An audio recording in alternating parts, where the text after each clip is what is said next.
Hi guys, welcome to the windy Kentucky. Today we're gonna have to fix two cars out of my stable. One is this 1976 Mercury and the other one is the F-150 behind it.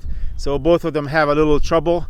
Well, the Mercury has a big trouble because it doesn't want to start, and then the F-150 is just kind of whining. So we're gonna have to see what's up with those, both of them. Well, this one has a 4.6 liter engine. It's a 2000 F-150. Someone gave it to me with the engine trouble and I fixed it, and I drove it for like a good 200,000 miles since I have it, a couple years, and now it just suddenly developed some whining.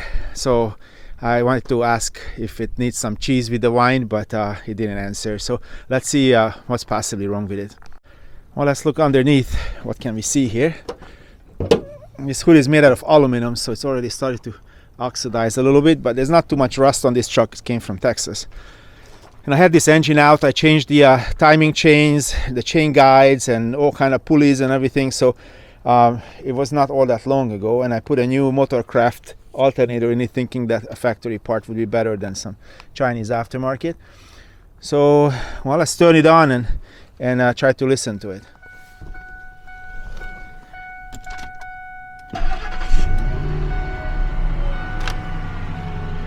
First thing, I'm gonna check if the whining changes pitches with the steering, and it's just not. So it's probably not the power steering pump, because if it would be the power steering pump, it would change, the whining pitch would change by moving the steering wheel. Let's listen to it. Like, what can we hear?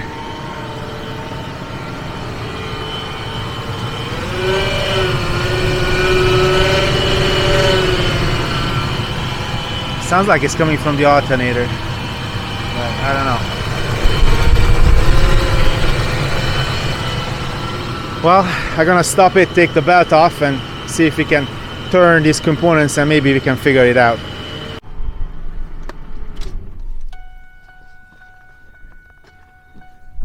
Every car usually has a little picture and showing you how the serpentine belt is actually put on. So you can see there is a little bit of a tension pulley, and if you put the tension pulley, put your adjusting wrench into the tension pulley hole, then you can actually move it and release the tension from the whole system, and you can take the belt off very easily. Let's go get some tools. So you guys see I have other classic cars here, like the Corvair van. I really need to continue working on that, but not today. We gotta fix the working truck. So all kind of tools. Let's go find the tool what I need. It's not the most organized toolbox you guys ever seen probably, but this is the tool what actually made for this purpose. It looks like there is that piece what you can put in the tensioner pulley. Any O'Reilly's or Napa sells this tool and works really well. The problem is mine is kind of broken in the end, so I don't know how much it's gonna work or not, but we'll try it. Unfortunately, this one is the wrong size. So if I go down there, this is too small. So I need to find the larger version of this one. In my organized mess, I couldn't find the other part, so we're just gonna use this big wrench, adjuster, something, handle, and there's an adjuster on it, so I got to move it until it's actually not moving back and forth, and then that should work. I needed two hands to connect it on. This big bar is on, and when you move it, don't move it the wrong way. When you move it one way, then it actually releases the tension from the belt, so we can take the belt off with the other hand. I don't really see what would be making this noise, so I was trying to turn the water pump. It's fine. The alternator, maybe a little noise, and there's nothing loose. All the pulleys, the other pulleys are fine. You know, you would think that something is broken on it, but they're working just fine. They're metal pulleys. Actually, they upgraded them to metal pulleys. And the AC compressor bearing is fine. So the only thing I can think of is, well, either the alternator, because I can't spin it fast enough, the hydro clutch on the water pump, possible, or the actual oil pump inside the engine that could do this whining noise. So what I'm gonna do, I remove the belt and I'm gonna start the engine and see if it's still whining. If it's whining, that means it's nothing on the accessory belt, and maybe it's the oil pump in the very front of the crankshaft.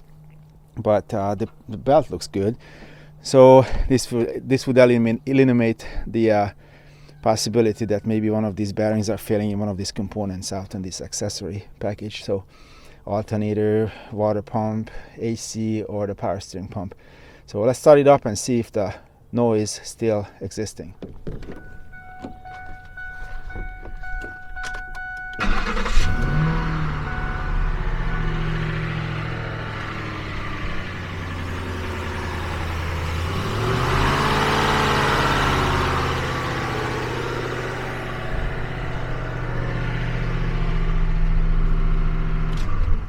So it shouldn't run the engine without the water pump and other accessories, but too long. But nothing was whining, so it must be on one of these accessories. So I think the first suspect is that alternator. So I'm just gonna get on it and remove the alternator and look at it on the bench. So in order to remove the alternator, first we got to remove the battery terminals, and I'm gonna remove this big box here, and then we can see the whole thing better.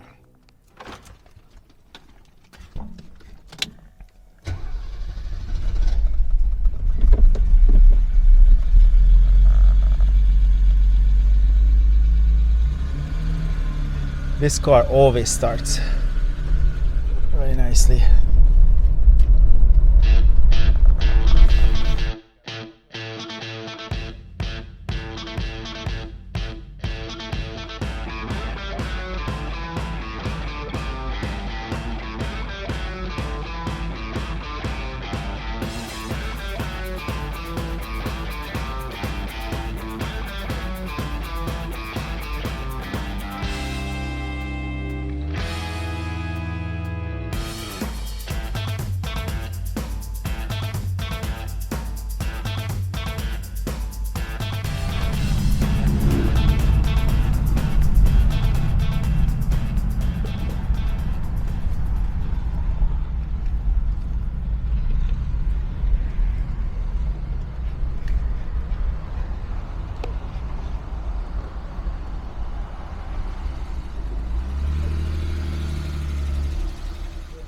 So we're in O'Reilly's. I usually buy my old car parts here. They usually either have it in stock or just get it the next day. It's absolutely incredible. Nice. How does it open? Yeah. Look like it, smell like it might be it. Doesn't matter what I do. She's got a hold on me.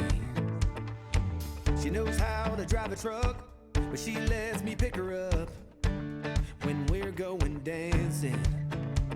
My heart starts beating when my headlights shining on her. She's my country girl.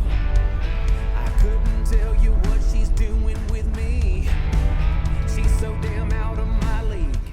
She's a little bit crazy on the weekends, dancing in her red dress, and I love the way she looks in my eyes. And I'm feeling like midnight's getting closer, and I just wanna hold her in my arms till the sun comes up. She's a little bit country. Yeah, she's my country girl. She's a little bit country. Yeah, she's my country. Run, Tesla, run.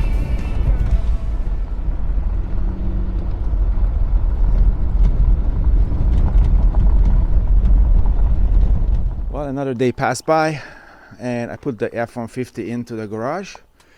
So now we're gonna continue on with this alternator change. I don't know if it's gonna fix it or not, but I hope it will. So first we remove this plastic piece. There's some bolts on the side, 2 on one side, 1 on the other. And we can get to it a lot easier. And then we're gonna release this clamp, and so as this one.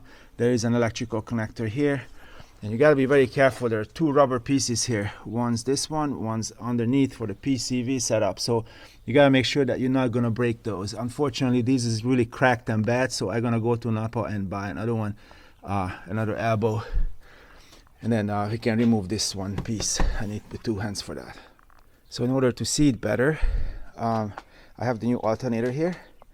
You can see there is a connector here for the voltage regulator. There's another connector there. and here's the big one for the positive. This is why I disconnected the battery. See, there's no terminal on it, because if you touch this with the ground with your wrench, then you possibly can short out and maybe break something inside in it, or maybe bend your wrench or something, melt your wrench. So gotta be careful with that. And then we got 2 screws here, and then another one will gonna come into the back. The back plate will come over here. So the 2 screws on the bottom, one on the top, will hold the bracket what goes on the intake manifold. I took off the air filter housing. It was a lot easier just to separate the air filter housing where the air filter goes on it, and it looks like it's in good shape still, so it's pretty good. So let's get to it and take all those wires off of the old one. There are good things and bad things about this truck. The bad thing is the timing chain and the really flimsy timing chain guide, which goes bad in this truck quite regularly. So that part is really bad design. They're trying to mimic Mercedes, which is good for like a good 40 years, no problems, but well, let's not go there. So the alternator is up on the top, so you can easily access it. You don't have to crawl under the car. This is awesome. I pulled it out a little bit so you can see what you need to do with this little connector. You got to stab it with a screwdriver or something to move this ear a little bit aside so you can actually remove this connector. Before I install a part, I always try to compare it with the new one what I got. So here's the old alternator. This was an original Motorcraft, never been used, never been rebuilt. And then this is the rebuilt one, came from O'Reilly's. They look very identical. I can see the holes are at the same place. The big terminal is at the same spot. I migrated over this little plate. The plate has to be brought over from the old one and screwed in. Now this one is 10 millimeter, so as these ones are 10 millimeters. So in order to take those big bolts out, I use a really big 10 millimeter socket. But this one is also 10 millimeters, so you got to be very careful, because if you tighten this one too much, you're gonna break it off. So very different torque on this one than on the main bolts. You gotta be careful with it. Those people who haven't done something like this before, so be careful not to break this bolt off. That doesn't have to be all that tight. It has to be tight, but not all that tight. You can break off this bolt if you over tighten it. So now when I'm gonna put it in, at first I'm gonna use these, install these larger bolts first, and that will actually hold it in position, and then I'm gonna tighten this part on to make sure that will just basically hold it wherever you see there is a little adjustment on it. So it will adjust, self-adjust wherever it has to be. So just make sure you don't tighten this one up first, and then these ones start with the main ones, and that will secure it to the position where you want to be, and then just secure the rest with this plate over there on the back. And then we can plug on the plugs. One goes here, here, and then screw this one on. And then we're done with it. Aluminum and steel like each other so much that they tend to fuse each other together, and then you never could take it out. So in order to mitigate that, I put some anti-seize lube on the the bolt what goes on and holds it on the intake manifold, because the intake manifold made out of aluminum. So just to make sure I can open this bolt, the next time I need to change an alternator on this, then I will be able to, and the bolt will not break. Now that we don't have that air filter housing on it, it's going to be easier to get to the belt. So I'm gonna put the belt on. But before I do that, I'm going to do a little checklist to make sure I did everything. I always do that when I finish something. So I got the 2 main bolts tightened. I got the little ones on the back tightened. I got the power go on, the big positive tightened. And I got the 2 plug-ons on. So it looks like it's all ready to go. The bottom, so you can see that's the pulley tensioner, or the tensioner pulley. I don't know how to even show you that. Maybe this way. So that's the tensioner pulley. Here's the water pump. There's another accessory pulley, which usually plastic. I don't like that plastic, and I change it to metal. You can buy the metal ones, but they are not cost effective for the factory to make, so but you can buy it aftermarket. And then the power steering is at the bottom right of the whole thing. So now I'm gonna put my first I'm gonna make the whole serpentine belt on, except on the water pump, and then I'm gonna move this spring-loaded tensioner. Then I'm gonna push the last part, the water pump, on. That's the plan, and then the belt's gonna be on. Or actually, maybe probably not even that. I'm gonna put the last one gonna be the alternator, but we'll see how it turns out. But nonetheless, here's the picture. So if it's missing from your truck, you can see This one, this is how it's supposed to go on. You can see all the accessories there. Well, I'm not sure if you guys into yoga, but I had to get my yoga mat out because I had to go underneath.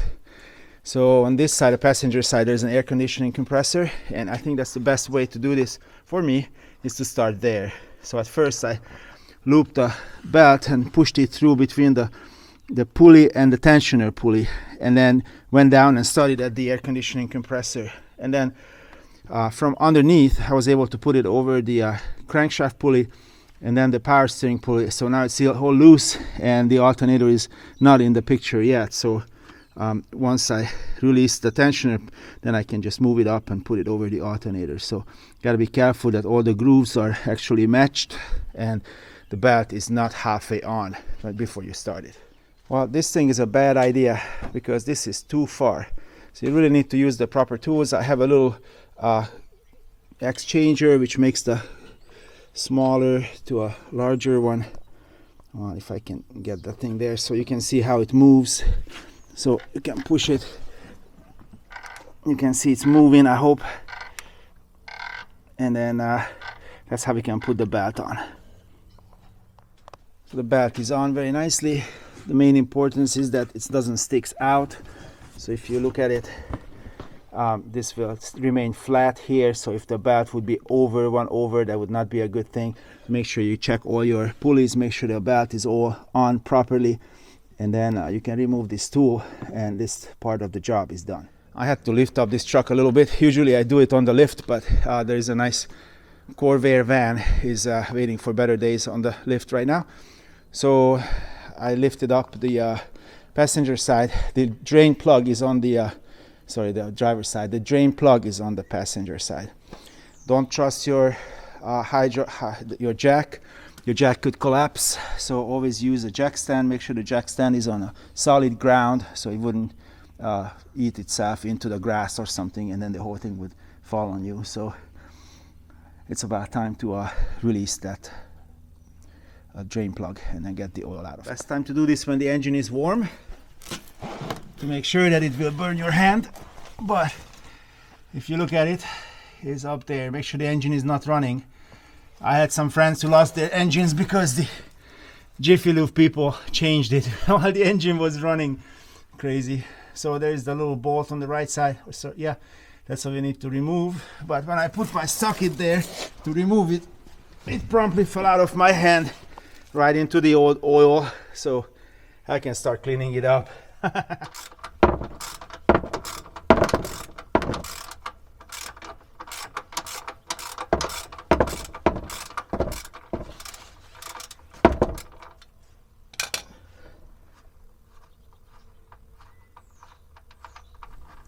Now that we let the oil down, let's go to Napa and find new oil and oil filter and some gaskets for the Mercury.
What's up, guys? Hello. Peter. There's Chuck. Danny. Did you get my stuff? You got your stuff. All right. Cool. That's what the Mercury needs. And this thing. Cool. Well, here's the book, but none of it looks like this, so we keep looking for it.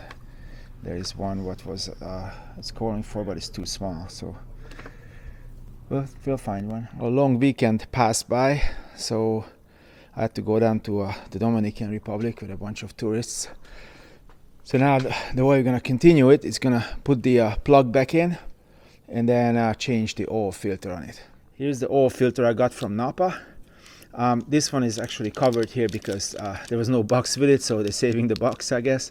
So anyhow, we're gonna take off the current filter with this wrench. I really like these wrenches. It's kind of adjustable. I got two different versions of it, different sizes. And if you look underneath, the oil filter is here on next to the engine. It's on the driver's side. You can see it's all big white piece, a little dirty. So we're gonna loosen it up with that plier, and then you're gonna have some oil gonna come out and leak down. That's normal. There's a place for it, a pan there where it's gonna leak down, but that's normal. So I put that pan underneath so you hold it. Before I put the new oil filter on, I put a little oil in it, and I'm gonna lubricate this rubber seal on it so it will not grow on it, so it's gonna be easier to take off after we're done with it. And we're gonna have to remove it again.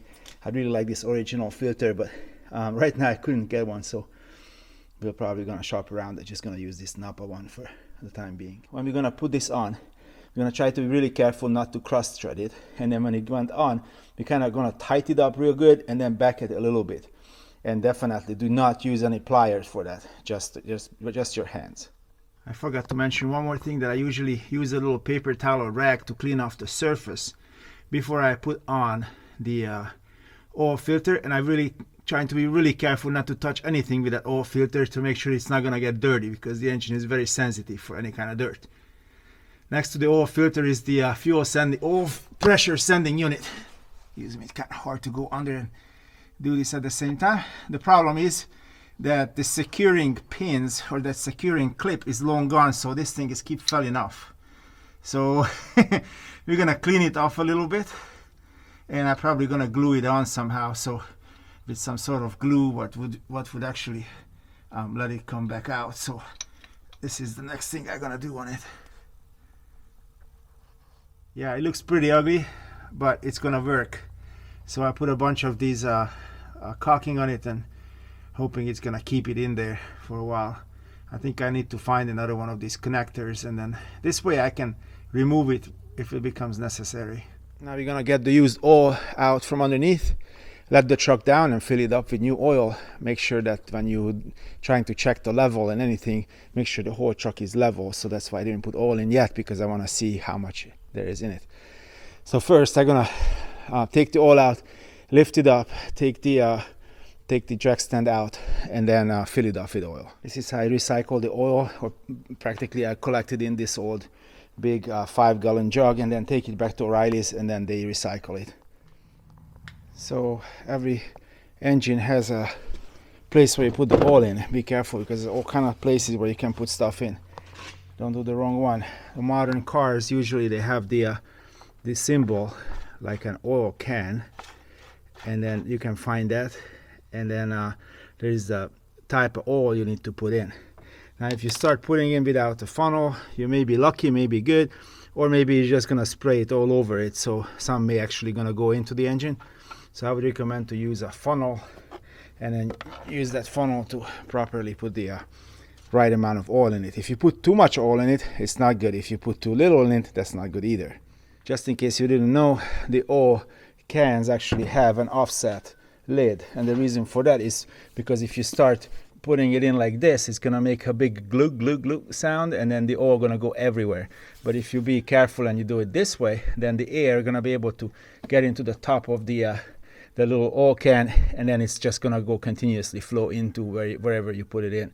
So that's how that's why they offset the lid on these oil cans. The other interesting feature of the oil cans is that there is a clear part on the side where it's actually show you the level, so you can see that how far is it. So it's on the one side is liter, the other side is quart, but it just about has 1 quart left in it.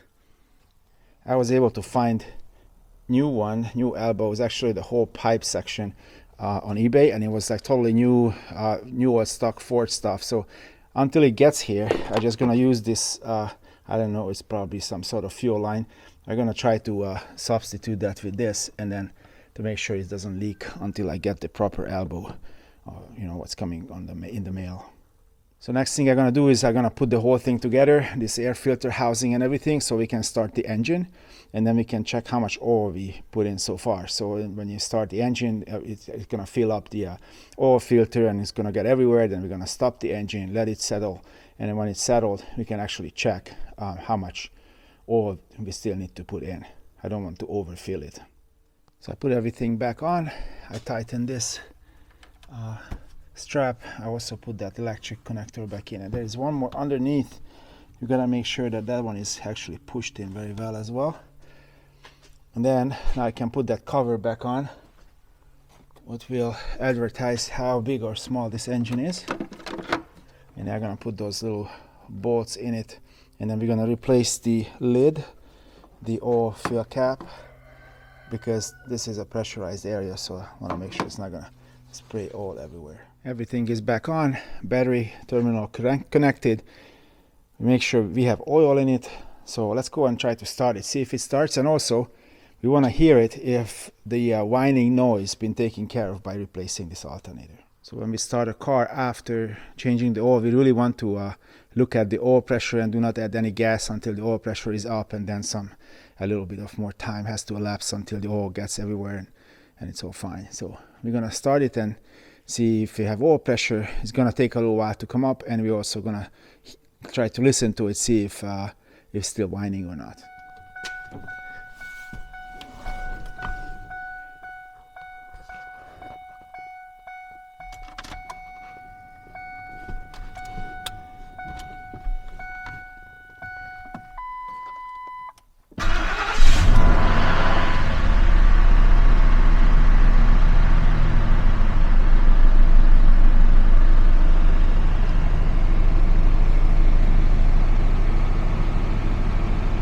Like we got oil pressure, we got charging. Let's go listen to it.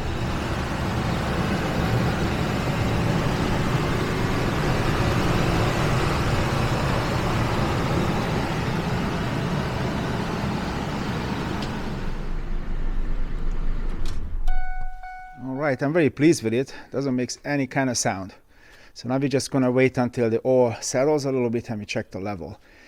Yeah, you were able to hear the all kind of components in it moving around when there was no oil pressure. So yeah, on my old cars, what I usually do is I disconnect the ignition and pump it up until I have oil pressure, and then I start it. So, but this one I don't really care too much about. Yeah, it looks like we just need to add just a little bit more.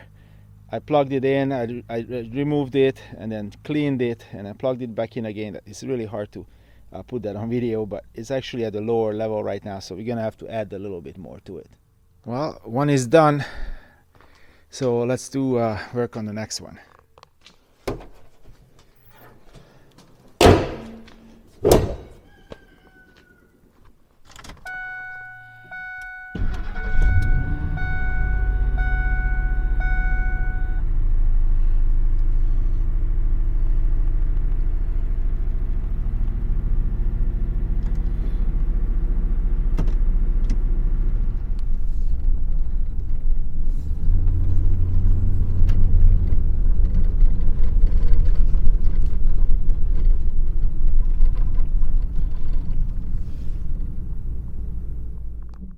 Now that the F-150 is working again, we're gonna attack the Mercury next weekend. Hope I see you back on next Friday. See you guys. Bye.